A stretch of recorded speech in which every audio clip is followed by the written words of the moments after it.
What's up, guys? Jeff here to help Fwetsky present his draft recap for PFCFL Season 2.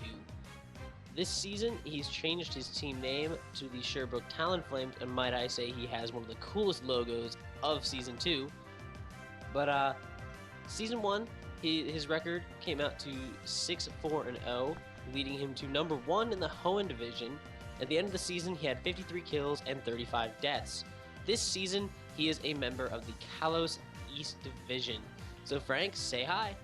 Hey, what's up, guys? So, first of all, I wanted to thank Jeff for hosting my own recap. It's always been a thing that we've made in teams of two. So Jeff was nice enough to host my recap. So I'll give him the lead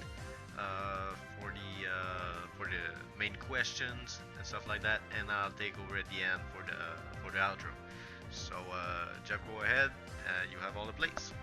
All right, sounds good. So the first question we want to ask is your thoughts on your first season results, which I would say were pretty good in my opinion.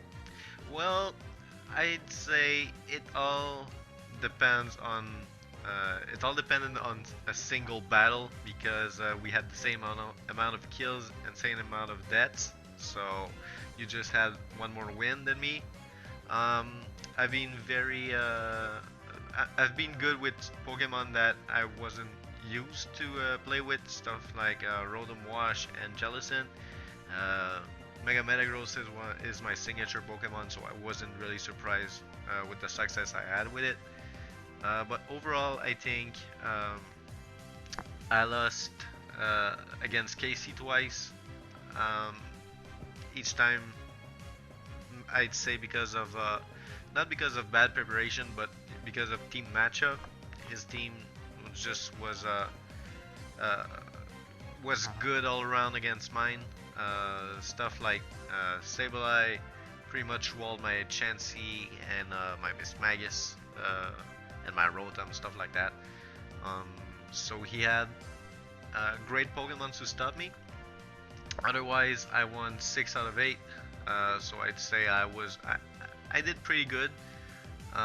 Some Pokemons I wished I would have used better, like Mismagius and stuff like that. But all around, I'm pretty satisfied with how it went in Season 1. That's good. So now it's a new season, which means we have a new team.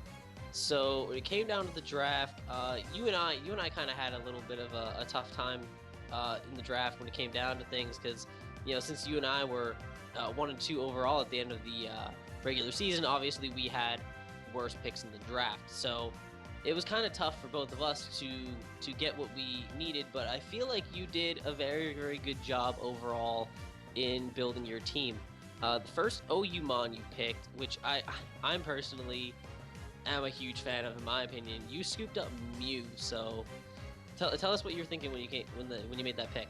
Well, Mew is a Pokemon that can do pretty much anything you want. 100 base stats all around. You can run it physical, special. You can run it more of a hazards lead. You can do pretty much anything. You can even use like transform Mew, which is a thing because of the event Mew I have, so it won't be a problem to use it. Yeah, it's pretty much just for the versatility, and I'm also a huge fan of Psychic type Pokemon, so it really wasn't a tough choice. Very, very nice, very, very nice. And I have seen Mew's power in my own hands, so I'm excited to see what you use with it. Next up came UU round 1, and you ended up, I forget what mon you scooped up originally. I believe it was Galvantula. Yep. But you were able to use your preseason swap to pick up Porygon 2. So tell us a little bit about that.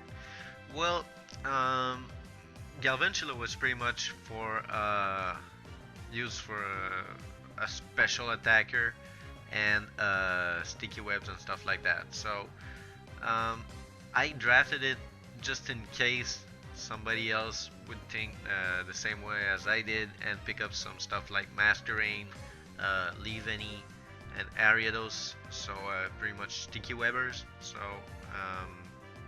when I scooped up Ariados, I knew that Galvantula wasn't needed anymore, and For special attacker, I have Greninja, and I have Lightbird, even Latios also. Even though I like to mix it up pretty much, and sometimes I like to use a Dragon Dance Latios, so a physical Latios. So now I feel like I didn't need a hard special attacker anymore, so I could get rid of Galvantula. It's not even that good, especially. It's just that its typing is great offensively, but not too good defensively. So I needed more bulk. I decided to go with Porygon 2. With Eviolite, this thing is very tough to bring down. It has access to recover, stuff like that. So um, also gives me an immunity to ghost types, which is great because I have a few of ghost. I have a few ghost weaknesses on my team, stuff like Mew, Golurk, um, and Latios. So that's pretty much the logic behind it. Very, very nice. Very, very well thought out. The next round was RU round one, where you scooped up one of my top killers in the season last season, who, while only coming twice, picked up 7 kills on his own and is an absolute threat in the right hands in Tyrantrum. Yeah, well, Tyrantrum is not a Pokemon that has great options, but when you scarf it or you can identify the opportunity to use a Dragon Dance, you can make it fast enough to outspeed many Pokemons that are unscarfed. So Tyrantrum hits like a truck. It's got like base 121 attack or something. With Rockhead, you can use moves like, well, the first move I think of is Head Smash. Um, it's gonna do a lot of damage if I can use it correctly, so I'm gonna have to be very careful and identify the opportunities because it's frail on the special side. So I don't want to send it on a Pokemon that has stuff like Ice Beam or Moonblast or Dazzling Gleam and stuff like that, because if I do, I'm gonna be in huge trouble. I agree with that 100%, and Tyrantrum hopefully will put in as much work for you as it did for me. Next up comes NU round 1, where you scooped up another hard-hitting physical threat in the presence of Golurk. Well, my intention is not to use it as the physical monster that it can be. I think Golurk's got great bulk all around. It can be a spin blocker. It can set up rocks. If I want to go very risky, I can with stuff like Rock Polish. It can become a very offensive and fast Pokemon. It's got access to great abilities like No Guard, Iron Fist. Like Golurk can do a lot of stuff, but it needs to be used correctly because it has like 5 or 6 weaknesses, and it's not very fast. So you gotta identify the opportunity to get some boosts up, and if you can do that, you're gonna be successful with Golurk. Very, very nice, very, very nice. And a very interesting way of using a powerful mon such as that. So then came around OU round 2, where you got your Mega, and when I say that it was a surprising choice, I'm certainly not lying, because nobody ever would have expected to see Mega Gyarados getting scooped up, but you went for it. Well, looking at Mega Gyarados' stats and pre-Mega abilities, you have access to Intimidate, which is a great thing in the first place. So Intimidate is very important against the opponent's physical attackers. So pretty much everybody except every Pokemon except Metagross and, well, Clear Body Pokemons and Hypercutter Pokemons will get their attack lowered. It has a few immunities, like Ground, when if I want to switch out on a Ground type move and it's not Mega Evolved yet, I can do that. It's immune to Psychic types. It's not like I have a huge Psychic weakness. I only have 2 Psychic weaknesses, and they are in the lower tiers. So uh, all around, I'd say it's a Pokemon that can be used both as a physical and special wall. And also, if you set up a Dragon Dance, you're very tough to stop. And also, I see that there are a few Rotoms in my opponent's team, and Mold Breaker is gonna be good against these Pokemon, so I can hit them with stuff like Earthquake. Very, very, very nice. And I'm excited to see the kind of things that Mega Gyarados can do, because not many people are really fans of using it. Now, speaking of bulky dark types like Mega Gyarados, your UU round 2 pick is one of the bulkiest dark types in the entire game, being Umbreon. Well, Umbreon has pretty much the same defenses as Mega Gyarados, except Mega Gyarados has 109 defense and Umbreon has 110. So same HP, same social defense, so that gives you an idea how bulky both of them are. But Umbreon has many better options for recovery. Since it's a Mega Gyarados, you cannot have leftovers and stuff like that. So Umbreon is there for the support and for pretty much stalling out the opponent. Andy showed how great it can be in the first season, and I intend to use it to my advantage. I also noticed in the first season that having a Wish Passer is extremely important. I have two on my team. Umbreon is the first one of them. So yeah, I think Umbreon is going to be a great addition to my team.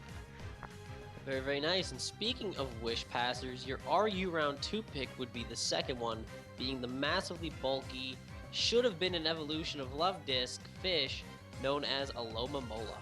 Well, Alomomola, you look at this Pokemon and the first thing you see is that monster 165 HP. It's got access to Wish, Aqua Ring. It's a very good healer. It has access to Knockoff, to Aqua Jet, stuff like that. So you can pretty much bring it for a revenge kill on Pokemon with low HP. And it's a great Pokemon as for support all around. Let's say my Tyrantrum is low on health. A Wish from Alomomola when used at the right time will completely heal my Tyrantrum. So you gotta be smart with the way you use it, and it also is the first shiny I got in 6th gen. So there's a special thing with Alomomola, in my opinion, that I really like using it because I used it competitively, even though it didn't have any perfect IVs, and I had success with it. So I can't wait to see how I can use it in this league. It's certainly going to be really tough to take down, and I'm really looking forward to seeing how well it is used. Next up is NU round 2, where you got one of the fastest prankster mons in the game in the form of Liepard. Well, Liepard is not very tough to. It's not very hard to understand what I want to do with it. It's a prankster Pokemon that has access to stuff like Thunder Wave, where I can slow down a Pokemon that has set up. Let's say a Dragonite that had a few Dragon Dances. Send that Liepard, paralyze it, then you can revenge kill with another Pokemon with Ice type move. All around, Liepard is extremely frail, but if I can be lucky, I can paralyze my opponent, get a nasty plot off, and do a lot of damage. So I gotta be smart with it, because it's a Pokemon that will go down extremely fast if I'm not. But yeah, I think I'm able to use it.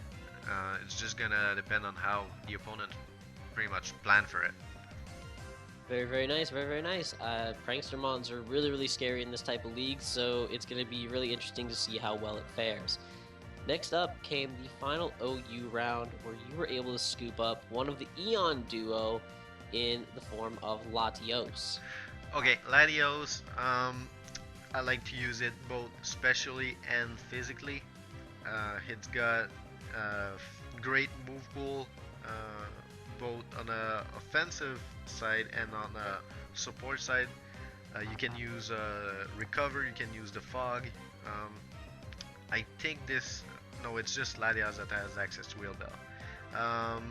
But I think it has access to Healing Wish. I'm gonna have to verify. Um, there are a few moves that can be used uh, more than just for attacking on Latios.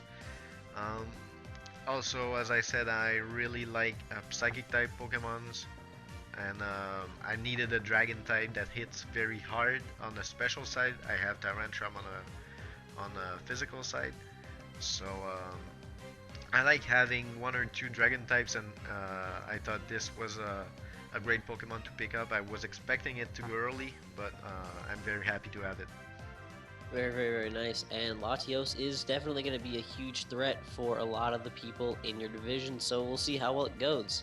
Next up came the final UU round, where you exploited one of the clauses we have in our rules where, certain mons that might have been banned Ubers, if brought without certain abilities, drop to certain tiers. And in this case, minus Protean, you're able to scoop up Greninja in the UU tier, and let's just say this is going to be probably one of the kill leaders this season, without a doubt. Um, Kill leaders, maybe, but I don't count on it. Greninja also has the access to moves like Spikes and Toxic Spikes, which is nice. I don't expect to use it in every single battle. Um, However, it can be used on both a physical and special side. It has access to three priority moves in Quick Attack, uh, Water Shuriken, and Shadow Sneak. So it can be a very good revenge killer if I choice band it and give it an adamant nature. So that's something I can exploit. Um, it has also a great special move pool, stuff like Ice Beam, Hydro Pump. It has access to Scald if I wanna try my luck and burn an opponent. I can put Choice Specs, Choice Band. Um, Choice Scarf is a little stupid because it's already extremely fast.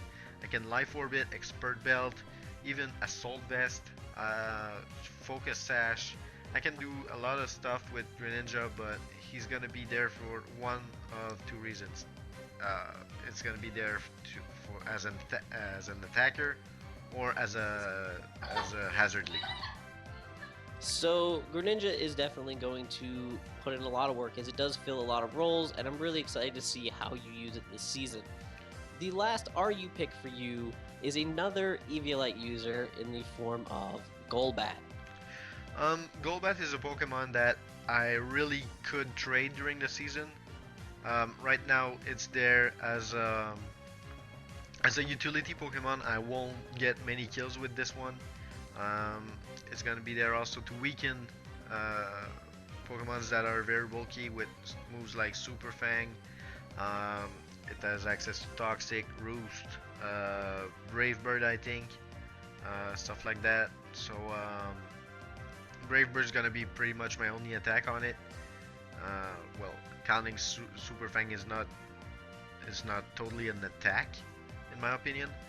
But yeah, it's gonna be interesting to see how many times I bring it in the 18 battles.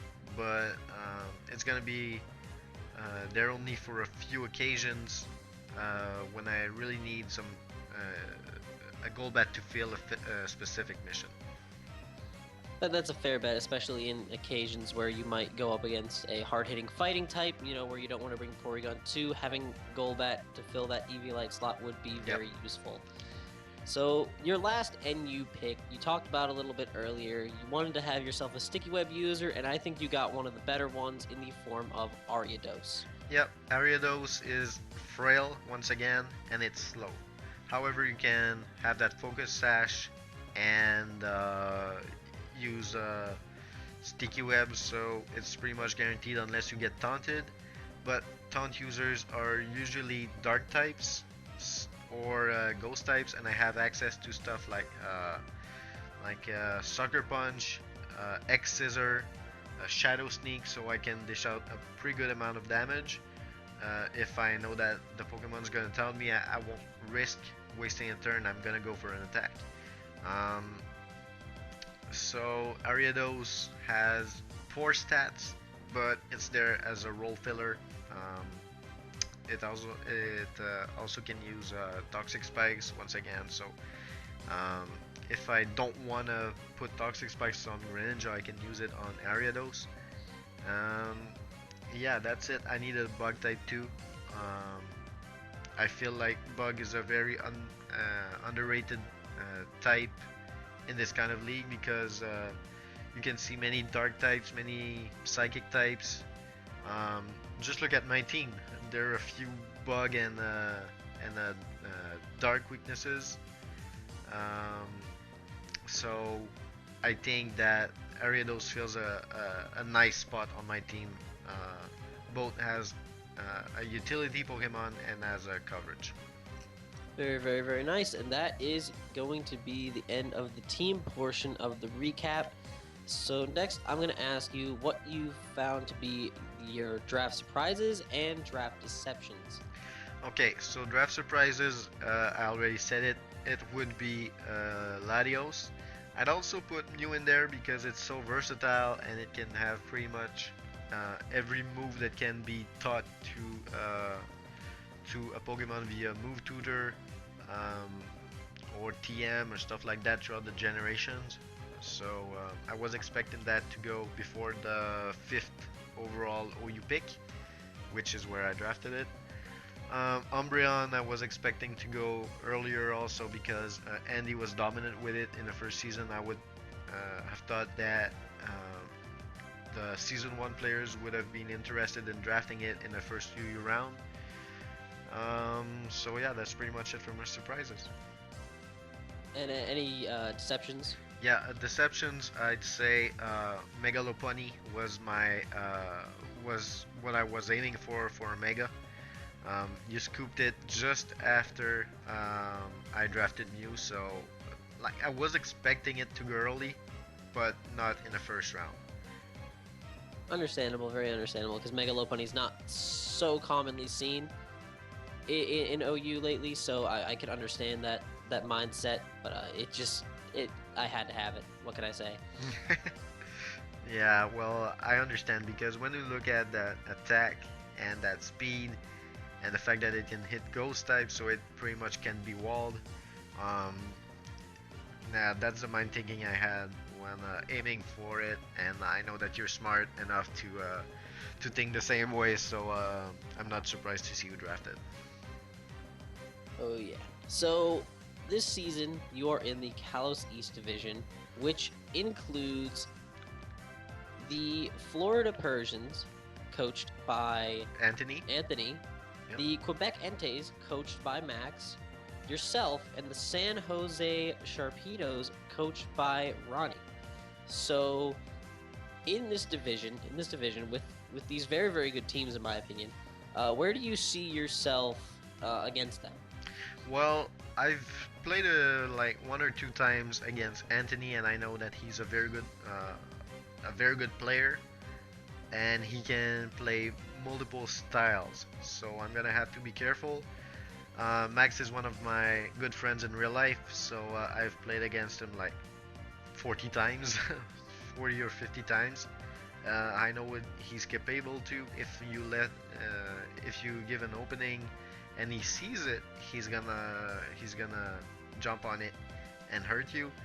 I've never played against Ronnie, but I think his team is solid.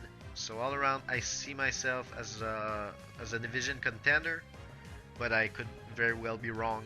And I say I'd say that Max with Mega Metagross has a very good chance of I wouldn't say surprising us all, but to make his way to the top.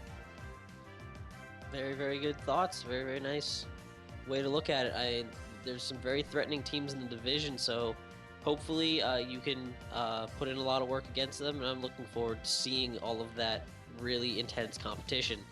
So, speaking of all the competition and everything going on this season, what are your objectives for the season? Do you want to maybe get a certain amount of kills, outlast your differential from last season? Do you maybe want to get a certain number of wins? Is your goal to just win the whole thing, or is your goal to just have some fun? Okay, first of all, my objective is to win the division.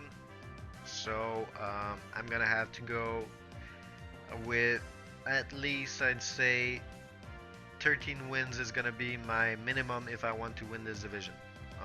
That's my objective. If it takes 11, that's fine. But I want, if I can pick up 12, it's gonna be nice. But as I said, my objective is 13 because I think that's what it's gonna take. For kills and deaths, I had plus 18 differential in 12 battles, in 10 battles. So my objective will have to be to reach, I'd say, a plus 30, plus 35 differential at the end of the season. Very respectable, very, very respectable numbers, very respectable record. I think you can do it, but you know, hey, only time will tell. It's going to be a really, really tough season. A lot of tough new teams, Yeah. and a lot of veterans coming back to try and regain their thrones and such. So it's going to be really, really interesting to see. Yeah, and we don't really know what the new players are capable of because they're in the like 10 new players. I faced like 4 or 5, so the other ones I don't know what they're really capable of. But looking at their teams, I see I have a chance against everybody. It's gonna be all up to strategies and stuff like that. So. All right, I think that'll conclude the recap for the Sherbrooke Talonflames. Frank, if you wouldn't mind signing us off. Alright, so I'm gonna take back the lead. So thank you very much, Jeff, for hosting this recap. As I said, it's very appreciated, and you're always welcome on on my videos. You know that. So alright, so thank you guys for watching. Please leave a like, comment, subscribe, follow me on Twitter and on Twitch. If you guys want to follow the PFCFL from the inside, the link to the group will be in the description below. Also, please visit our friends at Pokétown at facebook.com/groups/Pokétown. They're a great group with about 20,000 members. It's Pokemon all around. You can just go visit them, in fact. You see the link at the bottom right of your screen, and it's going to be in the description too. So that's it. I'll talk to you guys later. Peace.